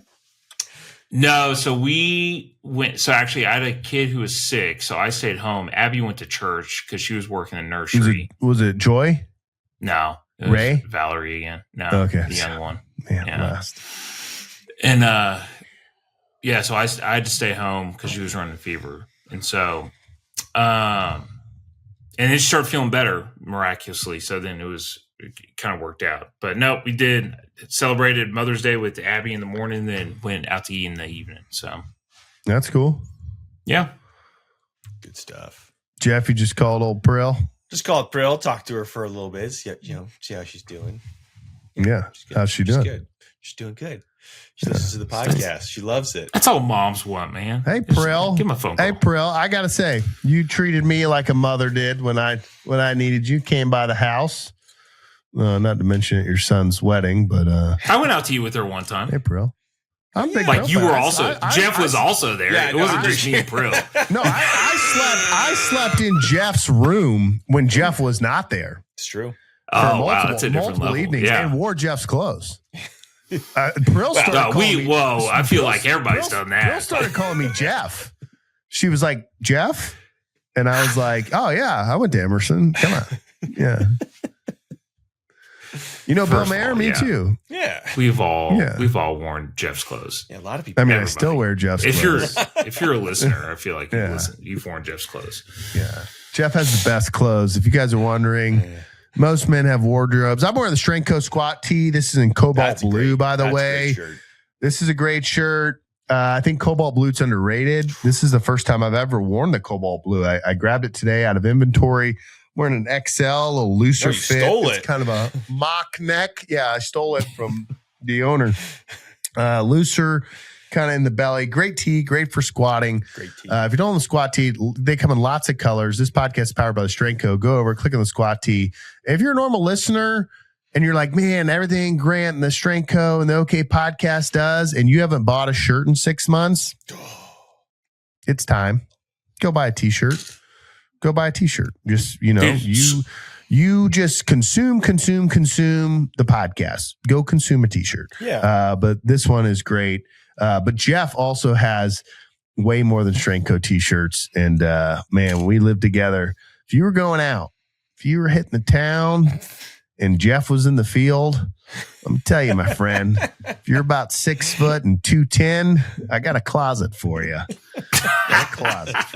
Summertime, you got options. Wintertime, you got options. Fall, hey, check out the flannel collection. Hey, Trey's got a great shirt on. We don't sell those shirts, but does in a way support the podcast. Yeah. Yeah, no, Patagonia is good. Yeah, Good stuff. Yeah. It's Part good of King's stuff. Cloth. Yeah. Yeah. Oh man. Oh man. What else we got? What Ducks else we lost. got? Oh, poor ducks. Poor ducks. I guess in the sports realm, Atlanta Braves franchise lost a couple Dude. legends, Ted Turner, and then shortly followed by Bobby Cox. Like, oof. Yeah, the city of Atlanta was more. They go on a cruise. Yeah, they went on a cruise. So Ted Turner owner. Yes, yeah. Turner TV or Turner Broadcast Network, right? Yeah. So he was real big in like getting them kind of, I don't remember what year he ended up taking over the team, but he was, kind of the one that set him up for success with that like whole run through the 90s and then the early 2000s. So he brought on Chipper Jones. He did. Chipper, Jones, the man. Chipper, old Larry. Back when we used to do chaw and baseball. Dude. Great days. And a big old chaw. Old Chip. But yeah, Jeff, were you chaw guy in baseball? No. Were you a big league chew? Sunflower seeds, sunflower seeds. Just in the dugout or in the field? Or you were pitching? Usually just in the dugout. I forgot Jeff was still. I didn't like having like if I like was in the outfield. I didn't like having anything that I could like be running and then like I just choked on a sunflower seed. Well, I'm dead. Oh, that's fun. Just ate a shrimp cold plate. But yeah, sunflower seeds. Dude, I watched. What's your favorite baseball movie? Baseball movie? Ooh. I know Grant. I asked Jeff this specifically. I know Grant hadn't seen any. Field of Dreams. Angels in the Outfield. Great ones. I've seen neither of them. But they are baseball movies, so points for that. I have seen the Netflix documentaries on the Red Sox where they come back to the World Series. Dude, that was a great documentary. Yeah, have seen that. Yeah. I should watch Field of Dreams probably. I've never seen that either, actually. I need to watch that movie. Come over. We'll watch it live on the podcast. Yeah. That sounds good. It's the worst podcast ever. Just us watching Field of Dreams. My favorite baseball movie, I can give an honest answer here. Ooh, I think I'm scanning to think what I've forgotten. I think I'm good. Moneyball. Ooh, Moneyball. That's a good one. Yeah. Moneyball is there. actually up there. I have seen Sandlot. It doesn't do it for me because I didn't watch it at the right time. I think you got to watch Sandlot as a kid. 100%. And so I watched it maybe 5 years ago. And I'm like, I get it. Why everyone liked it. I watched it. I'm not saying I didn't enjoy it. Great movie. But it's not, some things are timing. Yes. Moneyball's up there though with movies so you have like The Town, which I've seen 400 times, and then you have like Goodfellas, Godfather, The Departed, that are all like I've seen 100 times. No Country for Old Men's probably at the 75 marker, and then you have like Moneyball, which I've seen probably 5 times. Dude, it's good. Yeah, no, it's good. It's solid. Yeah, that's good cast. Movie. Like yeah. I actually really do like Moneyball. I would also I think I like Major League 2 a lot. Never seen it. Charlie Is that like Sheen. Major Pain? I haven't seen Major League either. Have you seen The Natural? I have not seen The Natural. I've seen The Natural. I like The Natural. That's a good movie. Seen it once. Redford? Yeah. Good Southerner. He's dead too. Recently. Yeah, just died. Everyone's dying, man. I'm telling you. You guys need to go lift or do the 50 cal challenge. Quit going on cruises. Not only did he die, he died with a small way. Well, just 3 inches smaller, right? Just 3 inches smaller. Yeah, we don't know what it started at, so we don't know what it ended at. Allegedly. No, I would say Sandlot's up there for me. Sandlot's up there. But there's another one that I just watched recently.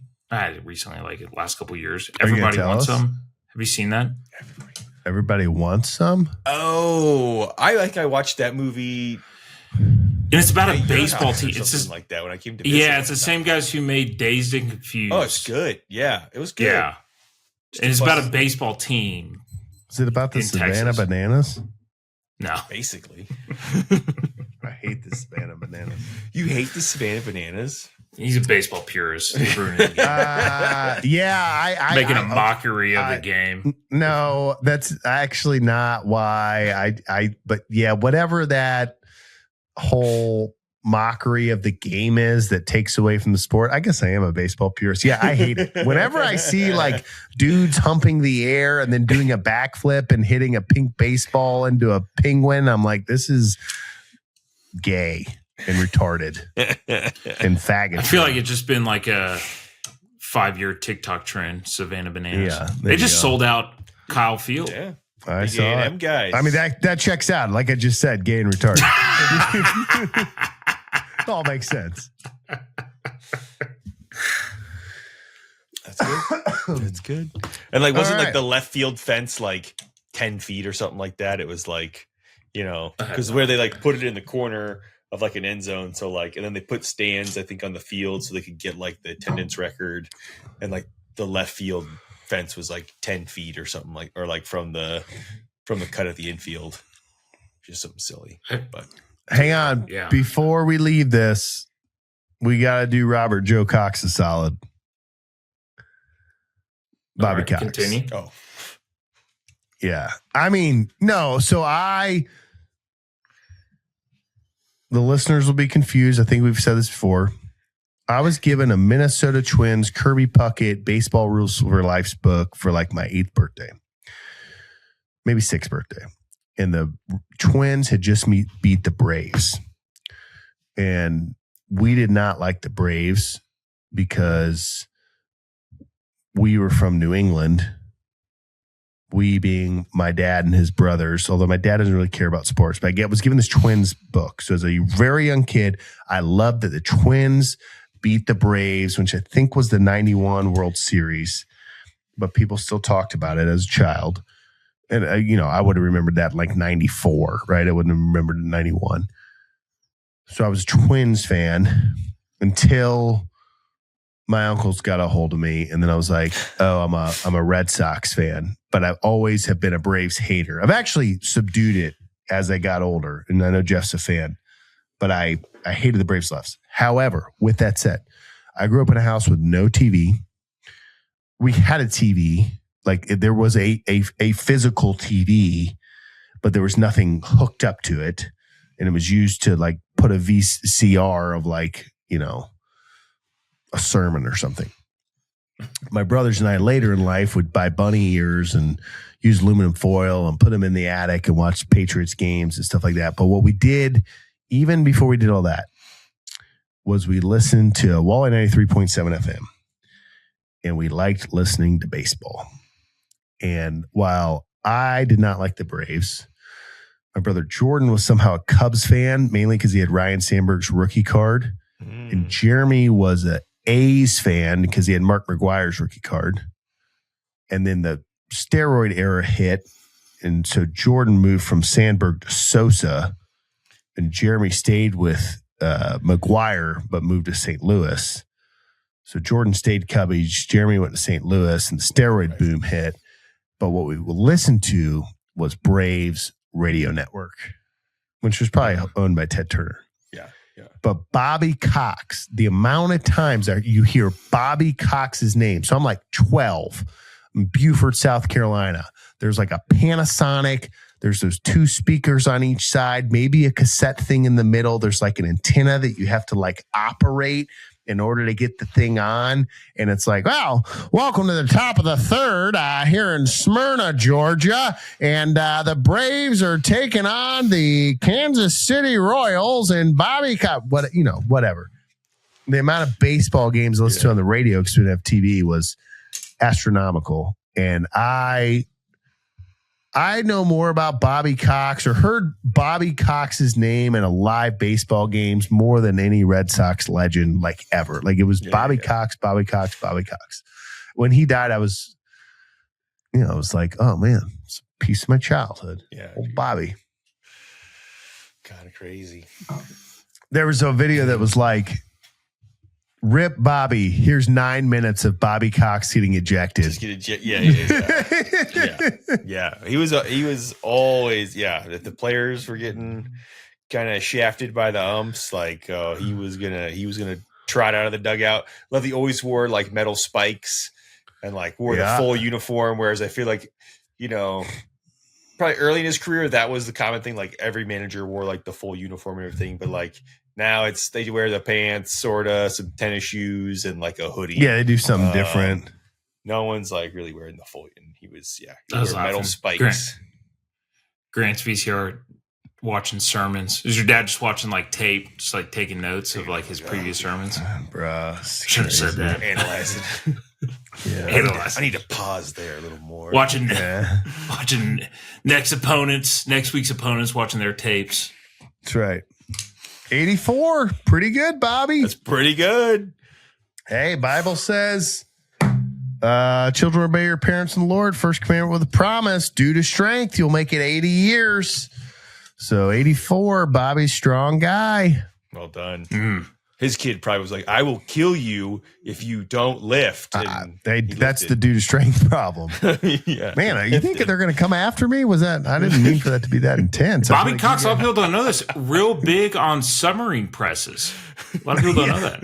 Landmine. Loved them. Oh, landmine. That's what it is. Submarine I was press. like, that must be some obscure lift I've never heard of. PJ, this airs Friday at 9 a.m. I'm sorry to make you work, PJ. I know you're a dad and you want us to feel bad for you. I don't feel bad for you, PJ. It's called business. Submarine presses. I need it. No, I just need like an AI 16x9 submarine press thing with tray.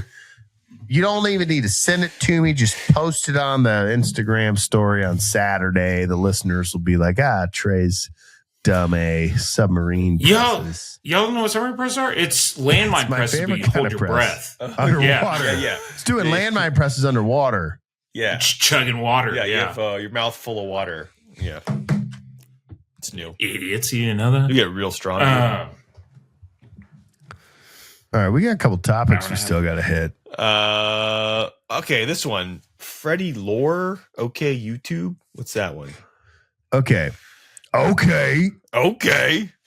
Auburn. Wait. Trey. Auburn. But Trey also hit me with an okay.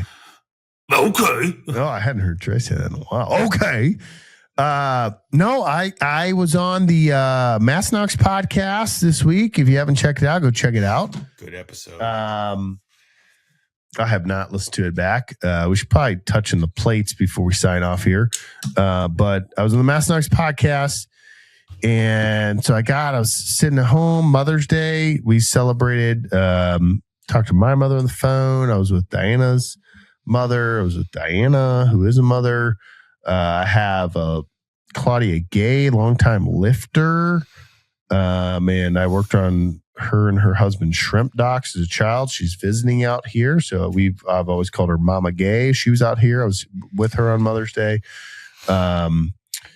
In any event, Sunday night, I sit down and I'm like, the Masnox podcast, I'm on it and there's comments. So I go to reply to the comments. And then I realize there's like a lot of people saying like, okay. And I'm like, they're like going. So I'm like, I got to log into the OK Podcast YouTube to go to reply back all the OKs on the Masnox podcast. And then I go in and I have done the listeners, the viewers a disservice. We have some very loyal people on the OK Podcast YouTube going in there and commenting every week as soon as it's posted. And Freddie Lor is one of them. That brother is, thank you, Freddie. Freddie, do the 50 cow challenge so I can send you a sticker and a t-shirt. Freddie was crushing it. But yeah, there's a lot of okay comments. A lot of people, I say a lot, right? And it's like, I think on YouTube we get about 300 views a week, on the podcast, like through YouTube. But there's like 25 people that I've been ignoring for months that are commenting. So, Trey, you got to get your YouTube account back up. You got to go in. You got to comment to these people. But Freddie Lor is like a YouTube man. He's. I appreciate you, Freddie. Yeah, we've always said that. Yeah, we've always said that, Freddie. Freddie, you're tough. You're tough against potential sponsor. Hey, yeah, we'll take your money. Freddie Lor. That's good stuff. Yeah, I got to get in the. I'm trying to be a little more active on the old Instagram for us. And, No, I appreciate that. I went in and put in Radio Check Trash 6 because I was like, crap, we're recording. And then I looked, I was like, oh, Jeff already took care of this for me. I was like, this is nice. This must be what it's like to have an XO. Decentralized Trash 5 right there. Hey. I'm gonna get Trey in there. Sidebars going on. That would have been the worst. If there were any sidebars. Okay. That was like a positive shout out to old Freddie. About old Morgan Wallen. He's not commenting on our videos, is he? You guys got comments on Morgan before I couldn't tell you one song. I know he exists. Who? Morgan Wallen. Wallen. But it's not like Waylon Jennings, like cool. It's like Waylon, like gay. Don't know. I think you've my never heard of the country song. You never heard of the country singer Morgan Wallen. Yeah, I'll be shocked. Probably. I actually can't name a song. Well, hang on. I couldn't name one song either. I'm honestly trying to name a song right now. Does he sing Whiskey Glasses? Could. All right. I'm going to tell you why he's gay in a second. I'm sure I've heard one of his songs. I don't. Was he at Stagecoach? Bro, this is worse than the guy from Pennsylvania. Give me the guy from Pennsylvania with his shirt off all day. Popping tops. Yeah, Whiskey Glasses. All right, I'm going to give you. Does he sing Whiskey Glasses? He does. Okay, so I know that song. I'm going to need some whiskey glasses. All right, here's his top 15 songs with Scroll the Bottoms. He sings Sand in My Boots, which I have heard. He talks about having a Silverado and a girl leaves him. Cover Me Up, I don't know. Superman, I don't know. Everything I Love, I don't know. Silverado for Sale. I feel like I should know. Don't. More Than My Hometown, know that one. Anyway, he's poppy, country, very famous. Is he AI? No, he's real. I'm going to tell you why he's real. He's in that new movement of like, I'm an Ella fella. Ella's great. There's like a new movement of country that's like, you're a little bit not my generation, but like you're doing good, right? And so he's somehow like being pulled across with that. But like, I think that Ella's the real deal. I think that Lainey Wilson's the real deal. I don't love all of his stuff, but I do think that Luke Combs is pretty country. He's a little too poppy for me, but like he's pretty country. Morgan Wallen, Zach Top, real deal, 100%. Morgan Wallen, he does this thing at concerts where he does a walkout. So he like, I'm in Bishop, Texas. So I'm going to get the owner from Jalisco Taqueria and they're going to walk onto the stage with me. And that sounds cool. Like that sounds like, oh, you're going to do the local thing, except it's always so gay. It's like, he's like locker room in the dugout with Travis Kelce, like rapping. And it's like, and then he like walks out and I'm like, again, it's back into the thing. Hey, some of you guys should just not be on video because I liked you more before I saw you. And then when I saw you, now I hate you. I'm like out on Morgan Wallen, whatever. I'm out. That sounds like a country song title. I liked you before I saw you. Yeah. That's his next one. Terrible. He went to Vegas and was like, everybody here's a flake. No one did the walkout with me. I'm like, brother, you think George Strait needs to walk out with people? No, sir. George Strait just walks out. Garth Brooks just jumps out. Big jumping guy. Big jumping guy. Always jumping. Yeah. Jumping. We've always said that. Okay. All right. Lane Kiffin's still woke. We'll just cover that. Yeah. We kind of covered that in the opening show, but there's some crap on that. Well, this is a trade topic, so I want to shout it out. So, who's Johnny Manziel going to fight? Who is his Bob? No idea. I just saw he was fighting somebody. So Johnny Manziel. It's a very Johnny Manziel thing to do. Do you call him Johnny Football? No. Is anybody going to watch it? Are you going to watch it, Trey? Yes. How? It depends on what it's on. If it's on YouTube. How? I mean, maybe it's going to be at the UFC Apex. Does that mean that like UFC is kind of sponsoring this, and then it'll be on Paramount Plus? No, if it's Paramount Plus, I'm out. I'm not getting a new subscription for it. I don't like them that much. I'll give you my login. Oh, okay. That's how that works. Don't shut down my account, Paramount Plus. I know you're listening. A lot of their executives listen. Don't shut it down. We did watch the UFC from this last weekend. Title fights were good. I didn't watch it. Someone asked me, and I just missed the whole thing. Dude, the title fights. Why do you have a Paramount Plus account? So we can because he has an Amex Silver Platinum card. Yeah, because he's a Marine, and if you charge Paramount Plus, not through Apple TV or any other provider, it has to be directly through Paramount Plus. You get refunded the account. Yeah.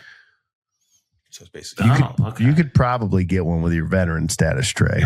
Yeah. And hit up the one. What else on there? The Champions League games are all on. Sir, just give me a call. Yeah, at Sergeant Majors' house this weekend, getting some free leave, and I'll get you set up with an Amex Platinum. I'm out of leave, so I need to go to Sergeant Majors' house and get leave.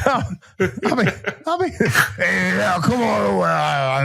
The Uno, come on over to Sergeant Majors. I like the one is progressively getting a higher and higher pitch voice. Yeah, the one's getting gayer. That's just how it works. Hey, Sergeant Major. It's me, Mickey Mouse. I'm the one. I'm the one. M-I-C, M-O-U-S-E. Did you just misspell Mickey Mouse? No. No. Letters. Oh, good stuff. Well, any save rounds? I mean, there is the thing about the movies, but I think maybe we save that round for a later date. I put that in there randomly. Let's quick hit it. Okay. Actually, it's just like quick. Let's quick hit it. A little quick hitter. I'm gonna. All right, let's play pick one. You know how we always play the game pick one. I read a list of 1 through 10, and you pick one that shouldn't be in the list. You know that game we played before all the time. We play that all the time. Yeah, so you don't need to explain the rules. This podcast was almost called. And now it's time for. Pick one. Where we name 10 and you pick one that you don't like. Now you can. There's 2 rules to pick one. Same 2 rules we've always had.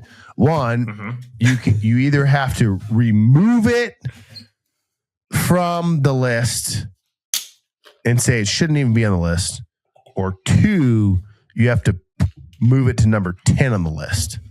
Oh, so basically, you're saying out of the 10 numbers. There's 9 of them that are okay in the top 10. Okay. But there's one that is so egregious that you either remove it from the list or move it to number 10. Who's ready to play? Okay. Oof. All right. The top 10 best movies of all time. According to me, the order changes from time to time. This is not me. But the me in this case is not GB. Not Trash 6. All right, you ready? Number 1, Heat. Number 2, No Country for Old Men. Number 3, The Godfather. Number 4, The Departed. Number 5, A Few Good Men. Number 6, Sin of a Woman. Number 7, Goodfellas. Number 8, Eyed Wide Shut. Number 9, Training Day. Number 10, The Patriot. Anything you'd like me to use in a sentence? No, I already. Have you seen all the movies, Trey? Most of them. I have not seen Eyes Wide Shut. I have really no desire to. Also, same. I also have not seen. I have not seen 2 movies on this list. Same. One of them is Eyes Wide Shut. I have also not seen Sin of a Woman. Have you seen Sin of a Woman? Same. Have not seen it. Al Pacino. Hooah! Ooh, I do like that. It's an army movie. Yeah. Yeah, Al Pacino goes in the army and he has to like find women and smell them. He just smells a bunch of women. Yeah, he just has to smell I know that women. scent. That's the scent of a woman. Hoo-yah. Too easy, sir. See Too you, easy. Chief. Too easy, sir. He's a buck sergeant. All right, so you got to remove one. What were the rules that we've always said? You got to remove one or move one to number 10. No, I think you either got to remove one or move one to number 1. I like that. That's actually what the rules always were. I'm looking back at the rule book. You either have to remove one for the list or move one to number 1. Okay. You hear the list one more time, Trey? No, I already got my answer. Okay, what's your answer? Oh, let's hear it. So I would remove Eyes Wide Shut. And then to number 1 would be Godfather's my favorite movie. So technically it's a either or. You're either so pissed off that Eyes Wide Shut's on the list that you're removing it completely, or you're so upset that one of the movies on the list is not number 1 that you're elevating it. That's how we've. Well, I'm not much of a Stanley Kubrick guy, so I would probably remove Eyes Wide Shut. Interesting. Okay. Don't know what Stanley is. It like a personality test, like a Myers-Briggs? Yeah. Okay. He also did Full Metal Jacket. Personality test. Never heard of her. Jeff? He directed the moon landing. A lot of people don't know that. Yeah, people don't know. Well, hey, I know that. Now you do, yeah. There's one guy that doesn't believe in the moon landing. I think it's way too obvious that I would move No Country for Old Men to number 1. But so I'm going to go with removing one. And I'm not going to remove Son of a Woman or Eyes Wide Shut because I haven't seen them. So those are also too easy. I'm going to drop The Patriot out of the top 10. Mel Gibson. I think it's a fine movie. Like, I honestly haven't seen it in a long time. So I don't know if I remember liking it like in high school or whenever it came out or like college. Haven't watched it since. Haven't had the urge to watch it since. I just remember being an okay movie. So I dropped that. Okay. I feel like there's better movies than The Patriot. Okay. Name them. Inglourious Bastards. No, not better. What? Get out of here. Than The Patriot? Oh, it's way better. There are better movies. Godfather. We get it, Jeff. You don't like Jews. Okay. You could just say that, Jeff. I feel like the fact that he named Inglourious Bastards would make that counters your argument right there. Wait, isn't that the one where the guys like banging the floorboards to find the Jews? Yeah, but everybody else one thing only. Yeah, but I assume Nazis. I know Jeff. That's his favorite character. He's like sitting there drinking the milk, like. Jeff definitely likes the Nazi in that movie. Upsetting when he dies. It is a great character. Such a good character. Christoph Waltz. Yeah. So I'm pretty sure that's Jeff's favorite character in that movie, as a guy that knows Jeff. We're getting off topic here. Okay. We're getting off topic. Keep the sidebars to a minimum. Hey, sidebar, trash 5. Jeff said something that made me feel bad. That if you haven't seen it, you can't remove it. I disagree with that. Makes it too easy, I think. Well, no. I can watch a preview and be like, I want to watch that. No, I think my point is, based off this list, based off 8 movies on this list, they are movies that everyone should have seen. And I know I'm speaking as a homeschooler that hasn't seen a lot of movies. But I've seen 8 out of 10. So if I haven't seen... So the only 8 movies Grant's seen. If I haven't seen Sin of a Woman and Eyes Wide Shut, then I think they probably suck and should be off the list. And I'm just going to go by naming. Sin of a Woman sounds watchable. Eyes Wide Shut sounds stupid. So I'm removing that one. Boom. I'll say, I think Heat's an overrated movie. I think Heat's overrated. I do think it's overrated. I think it's overrated. I like that. I like that take. Everyone gets like so kind of like the shootout scene is so amazing, and the rest of the movie. Stanley Kubrick and Tom Cruise and Nicole Kidman. Okay. Yeah. That's where the Stanley Cup Rubik's Cube came from. I get it now. Yeah. Yes. Heat. I'm trying. Previous guest, Big Nolan made me watch that. I told him, I'm like, I haven't seen Heat. And he made me clear out my Saturday plans. Nolan Hickey. Great Great guy. Better at being tall. great at being He's the tall. best at it. Yeah, pretty good. All right. Save rounds, alibis. Sergeant Major? No for the group, so. Hey, thanks, Sergeant Major. Appreciate what you do for the team. I'll be over your house for some etouffee on Saturday. Bring some of them Bayou girls, you know what I'm saying, this weekend. Oh, yes, go Tigers. Go Tigers.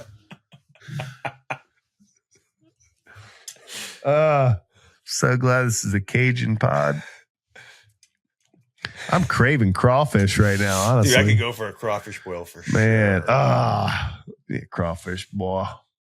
I wonder how many pounds we could put down as a team. Trey, take it down for a landing. Good question. And I asked this sincerely, what episode is this? It's literally on the top of the screen.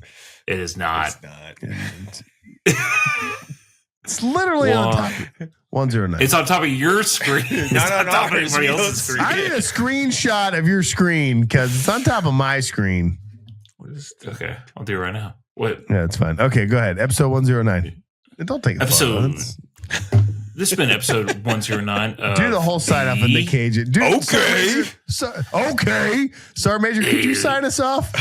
Yes, sir. I'll be more happy to sign us off and you fine gentlemen here.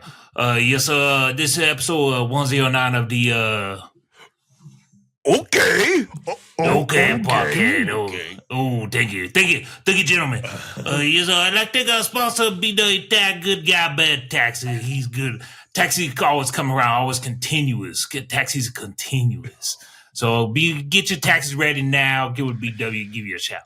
Other than that, if you need a helmet, if you need a little tiny helmet, if you need a big old helmet, who do you call? You click on that link below. You give him Mr. Gridiron Green. Get you a Gator helmet so you shoot it out.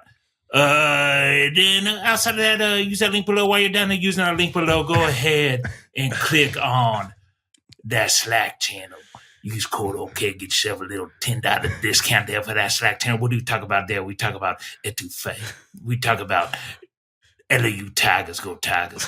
We talk about a lot of different Louisiana stuff in that. So I'd love to see you in that Slack channel. Be sure you're watching us on YouTube. I'd like to thank our listeners. What's his name, Mr. Freddie Lor? Is that his name? Yes, I made. Yeah, Freddie Lor, good guy. I don't like his when he comments on our stuff. Outside of that, most importantly, go to www.dokpocket.com. You will find their social media links. I love social medias, and we are all very active on it. But most importantly, I believe you need to tell us a little bit something about the street con. We coming out with some special place there, sir? Sir, I was just eating my gumbo. Excuse me. We'll talk about it next week. Oh, okay. So, yeah, but we are powered by the Strength Co. And most importantly, Coach, did I miss anything there, sir? Oh, man. The Cajun podcast, an angle I thought we weren't taking. Thanks for tuning in. If you made it this long, you're a super duper fan. Yes. I will tell you, we've had folks listen from the Massonomics podcast this week and asked about Strength Co. special custom plates. We're prototyping right now. Manufacturing is a process. So we're prototyping. I'll be out in the state of Wisconsin in June. Hopefully looking at some samples. This will be a late 2026 release. The goal will be Veterans Day. No, you cannot buy them early. No, cannot text me your email address. These things will be marketed to you. They will be marketed to you. Like you will have an opportunity to go for them. But a limited release is limited release, but they will be marketed. Trust me, I will want to sell them. They will be sold to you. You will know. You're very early. I appreciate the early interest. I really do. It's great. I want them. But there'll be things. There'll be opportunities. Just stay tuned. Like, subscribe to all the channels. Do a comment on YouTube. Be a good dude, and get your hands some plates. Thanks for tuning in. See you next time.